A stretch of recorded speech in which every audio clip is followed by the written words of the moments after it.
ഫോസിലുകൾ തേടിയുള്ള യാത്രയായാലോ, അതും ഡ്രം ഹില്ലറിൽ. ഇപ്പൊ ദിനോസറിന്റെ ഫോസിൽ ഇതിന്റെ ഉള്ളിൽ നിന്നാണ് കണ്ടുപിടിച്ചേക്കണേന്നാണ്.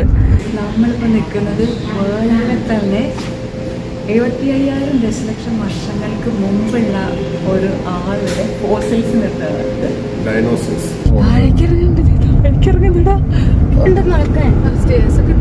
സ്റ്റേഴ്സ് ഒക്കെ ഉണ്ടല്ലോ നടക്കാൻ. ആൾക്കാരൊക്കെ നടക്കണോ അതിന്റെ ഇടയിൽ കൂടെ?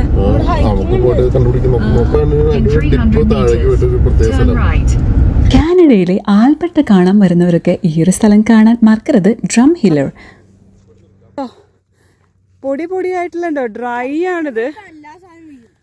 കോടിക്കണക്കിന് വർഷങ്ങൾക്ക് മുമ്പ് ഈ ഒരു പ്രദേശം മൊത്തം വലിയ സമുദ്രത്തിന്റെ ഭാഗമായിരുന്നു. വെസ്റ്റേൺ ഇന്റീരിയർ സീവേ എന്നാണ് അറിയപ്പെട്ടിരുന്നത്.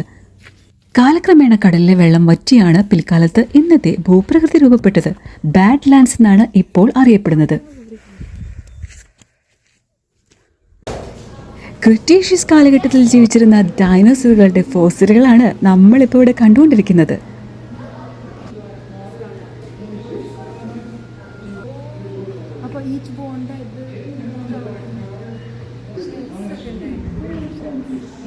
ഡൈനോസേഴ്സിന്റെ ഹോണാണോ ടച്ച് ചെയ്യണേ? Oh my God.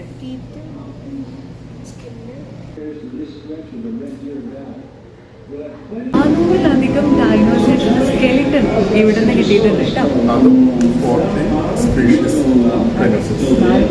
The Royal Tyrrell museum.